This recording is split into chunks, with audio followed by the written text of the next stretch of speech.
Hello, everyone, and welcome to CTW Global Talks, where we explore the inspiring journey of industry leaders, innovators, and changemakers.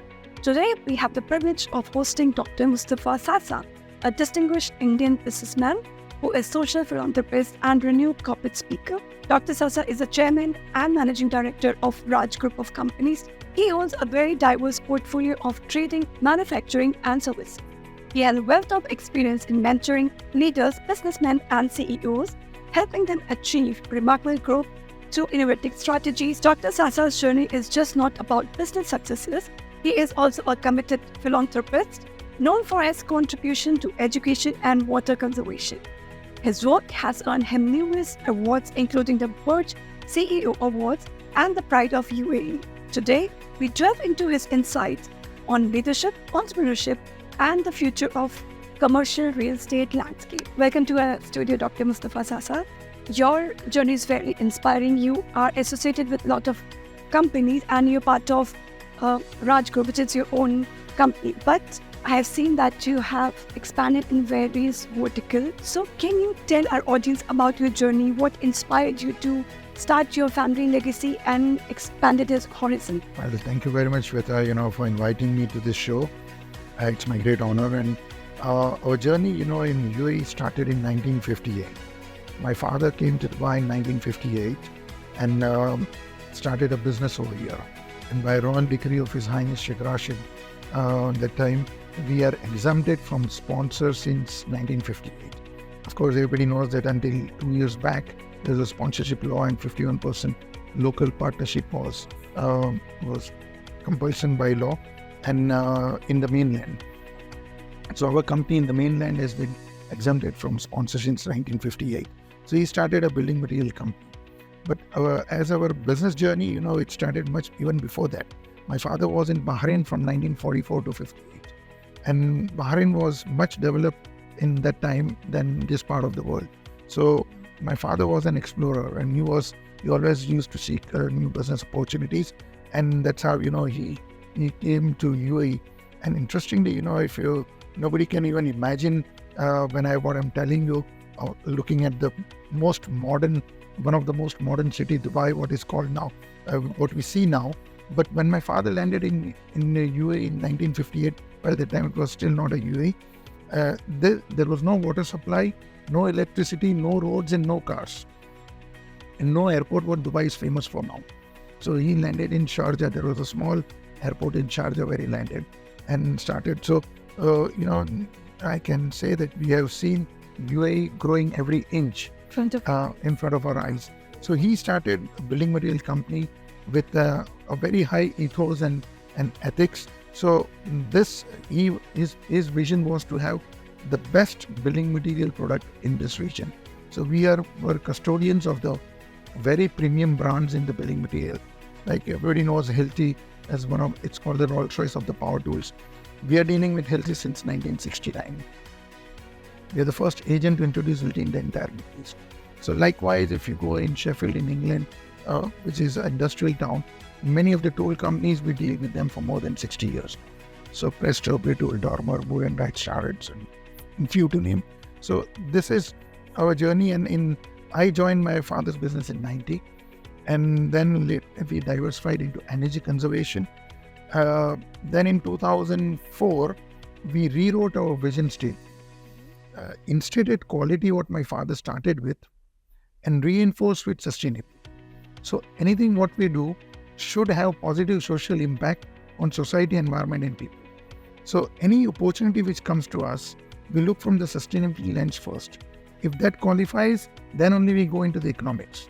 If the economics, though, may sound too good, and if does not comply sustainably, we don't go for it. So in that line, we have 3 manufacturing units, 1 in US, 2 in India. It's all in GVP, joint venture partnership, and with the best products we deal with. So we always deal with the champions. So this company in California is an 85-year-old company. 15 years back, we did JVP, manufacturing GPS tracking device. Then in 2014, we did JVP with one company, Uttarakhand. It's north of Delhi, 4 hours drive north to Delhi in a city called Kashipur. We manufacture herbal cosmetics. No alcohol, no chemical, no animal products. no SLS, no paraben. It's made from pure essential oil. Is it available here? We are going to launch soon because we need to export to Europe and some of the parts in Africa, and we are OEM manufacturer for a few brands as well from Europe. So third factory we have is in Gujarat, also in GVP, joint venture partnership. We manufacture pencils, a very frugal writing instrument, pencils made out of waste newspaper. No wood is used in this. So, current recycling and this is a circular economy what we're doing.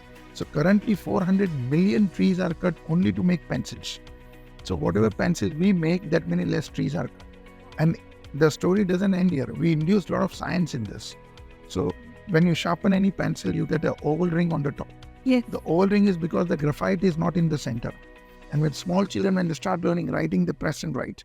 So when they press, when the centrifugal force is not evenly distributed, it breaks.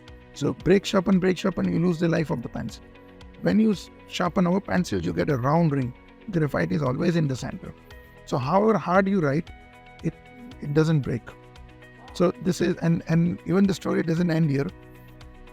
15-20% of the pencils globally goes in the bin. Because when it becomes small, you cannot write. Correct. Especially children, when they lose the crescent of the palm grip, they cannot write.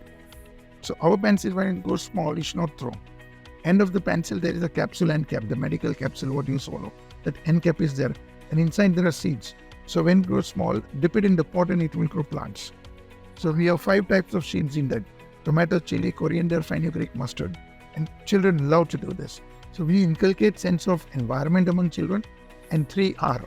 Reduce, renew, and reuse. Then, these are the 3. And now you see, all 3 are very diverse. One is technology product, one is cosmetics, and one is stationery. Though they are very diverse, they have one thing in common. The moment you install tracker in the car, the abuse on the vehicle is reduced. So in turn, you save fossil fuel, in turn, you save carbon footprint. And herbal cosmetics, free from alcohol, no animal products. So it's very sustainable. And pencils, big time savings on tree. So all 3 are very sustainable products. And equally big, we have service division. In service vertical, we have 4 divisions. We do dispute resolution in freehold properties. We do succession planning for large size family run business.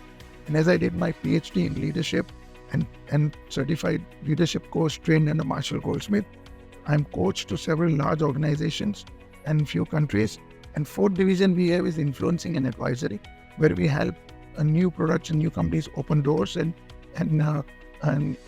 advise them on do's and don'ts. There's a lot of thought you have put into creating your product, which is very wise for the environment. Also, me myself, also in my childhood time, I have thrown a lot of pencils. Is the product available in UAE or soon to be launched? I will look for. From here, I will pick in this point. You mentioned about the leadership coaching, and of course, you have created your brand with thorough leadership quality, and you are a mentor and coach also for various institute also. So I wanted to understand it for our audience. What are the qualities I pick from this point? You mentioned that you are certified leader and you are associated with a lot of institute and you are coaching them, mentoring them. So can you tell us that what is the quality you believe is essential for an effective leader in today's economy? Well, the leadership qualities are defined and described in many different forms. But the most essential, which I feel should be the quality in a great leader and what we find in a great leader, one is empathy, humility. And, these are the qualities where, a person can grow, because these are the foundational values. So when you talk about empathy, when you talk about humility, these are the foundational values on which the other qualities of the leadership will flourish and flare. What we see is Burj Khalifa, 170-story structure. But what we can't see is on the foundation what it is standing. Right. So these are the values which a leader should have. Because a leader a leader is a position where he's not doing work, he's taking work from the people. And when you take work from the people, it's not that you require followers. A good leader does not make followers. A good leaders make leaders. So they make leaders. So when they have this quality and empathy to understand the followers, understand their team, and value that team, humility will help him blend with them and reduce the distance between the leader and the follower or in the hierarchy. So this gives the team a very comfort level to perform and to grow. Correct. And very well said. I think empathy is one of the main factor which is required for a great leader. And I want to add one more thing. Because of your these thought process and what you are doing for the society, for the environment, you are associated with a lot of CSR activity. And one of them which I can recall is Water Convention. So can you share more about Water Convention, what it does, how these initiative is so important for the society? Well, until the year of this millennium, only thing I was knowing water was to use water. Yes. Then a period came where a turning point in India. There was a major earthquake in 2001, where in Gujarat, and being a patriotic Gujarati and an Indian, our family, we went to offer help in to the government, how we can assist. And my cousin, who lives in Ahmedabad, he's an expert in water. So he did a project with the government and separating water and sewage line. When the earthquake happens, the lines, subsurface lines of sewage and water, they got destroyed. So when they got destroyed, the immediate priority was to restore that. If you don't restore it, then the contamination of water can happen with the sewage lines, and that can create a more worse epidemic than earthquake. So they were invited, and through him, I learned about water, and he's my guru in this water journey. His name is Yusuf Akarwala. And then as I went into it, and I was completely drowned into water and got so passionate that it became my prime agenda in my CSR project. Then as my passion increased, I undergone for training to New Delhi in the Center for Science and Environment. So I learned water harvesting, water conservation, and then started implementing in various places. Our ancestors were more intelligent in water management than what we are. That's correct. And also, water is not a resource problem; it is a management problem. God will never give anything which will go against to the humanity. So we have abundance of water, but it's not managed properly. We are one of the only enemy to the humanity are the human beings. So we have very unwisely used water, and that awareness to restore back in the society is my agenda. So in that we do rainwater harvesting. In that we have a saying that not a single drop of rainwater should go in ocean without being utilized twice for the human cause. When I say twice, the recycle of water is included in that. So in that, rainwater harvesting is very essential, because water which drops from the sky, it's the purest form of water. But it depends on what surface it forms, and then it changes its values. So we need to harvest that water. Now, harvesting that water we cannot make tanks that big it's a process. To store water. So only Mother Earth has that capacity to hold water. So we need to recharge that rainwater into the aquifers, subsurface, so that storage can be used later on for the year by drawing water from that aquifer. So that became my passion, and I've been to the deepest part in Africa, deepest part in India on this awareness journey. I'm not dressed like this, very simple kurta, pajama, slippers, no ring, no watch, disoriented look, go sit with the farmers, talk to them in their language, and slowly make them understand the importance of water conservation, in how to get the farming in the least possible water resource, and improve the yield. Yeah, that's very interesting, because I think in today's era, people are not they are aware but not much aware about how to consume water or how to preserve water. Is that I have seen a lot of time, I've also noticed a lot of time that you just keep your tap running.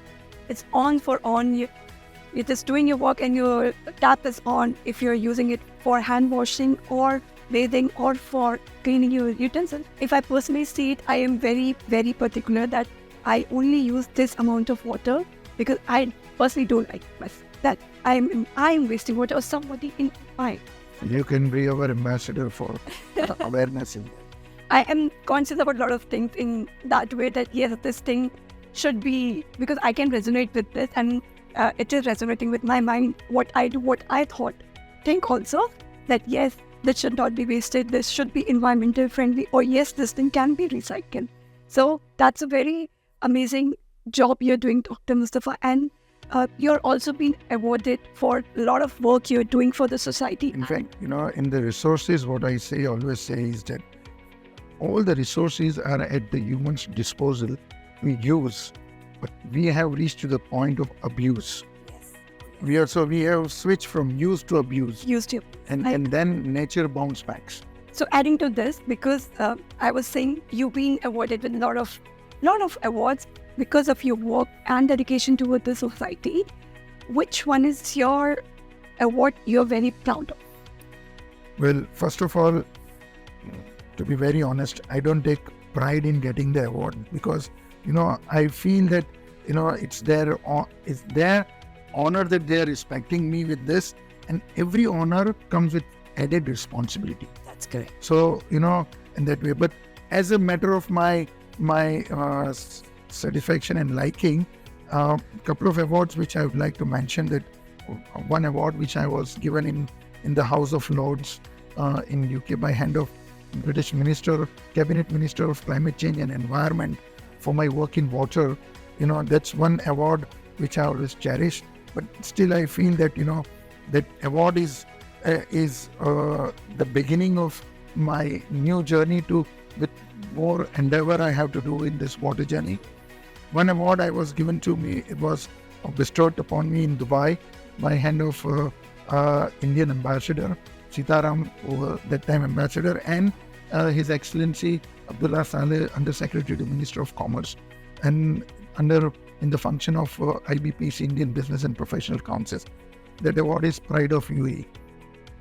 So this award, and the third, these are the two physical awards I am talking. Third is an emotional award, which I always cherish. So completing our 65 years of our business existence in Dubai, in UAE, I had an honor to meet His Highness Sheikh Mohammed bin Zayed in 16th of January 2023 in Zayed Sustainability Award. And I had an honor to meet His Highness, and when I told His Highness about our journey of 65, he literally embraced me. And those pictures are also there, because when I met His Highness, I could not tell him I want to have a picture with you. His Highness himself told, take pictures. So I was requesting somebody in the audience to take the picture. Then His Highness said, no, take from your phone. And he informed the minister to take the pictures. And all the pictures are taken by the minister. And such, I had a conversation with His Highness for around 3-4 minutes. And that conversation, His Highness asked me so many things about our well-being. He asked me, are you happy in the UAE? He asked me about my father. He asked me about my family. And I was so emotionally touched with that I said, this is the most cherished emotional award I have got in my life. As you said, that a great leader has a quality of being humble. And I can totally resonate with it, what you're saying. It is also my personal dream to meet His Highness and to have few words with him. But it is like a dream, of course. And Dr. Mustafa, we are moving close to the podcast end because we have very limited time. But before we go, I would like to add one more thing, and for our audience also, that you are participating in CTW Global as a speaker. So I request you all to please do subscribe for the channel and like our podcast, and please register for CTW Global, which is happening on 22 to 23rd of October. So, Dr. Mustafa, do you want to tell our audience what they can gain by participating in your panel, and what ideas or suggestion you have for them? Well, CTW Global is doing a wonderful, creating a wonderful synergy rather among industrialists, businessmen, academicians, lawmakers, practitioners, students, and the variety of the topic which have been discussed in this forum are really very interesting. And I feel that all the 2-3 days of the conference, each of the topic are so relevant to the current era, to the current time, to the changing economic order in the world, changing the landscape of business opportunities, and this will create a lot of synergy in that. And I am very honored to be part of this forum as a speaker in the panel on special economic zones, and inshallah, looking forward to interact with my co-panelists, very esteemed and eminent co-panelists you are having. And in fact, all the panelists of different subjects are very eminent, and they are subject matter experts in that field. And looking forward to have a wonderful 3 days of conference, and that will pave, and the proceedings of this conference will, and the deliverables of this conference will give a lot of idea and on the growth plan of the industry, of the businesses, and then take it further. Thank you so much, Dr. Mustafa. And I request our audience to please register for his panel to gain more insight about this. And we also have a very exciting news, but we will share that on our CTW Global Forum. So do register, like, subscribe our channel. You can like our YouTube channel, and you can, of course, subscribe our Spotify as well. This is Sweta Tripathi, your host for CTW Global. Thank you very much. Thank you. Thank you, Dr. Mustafa. Thank you so much.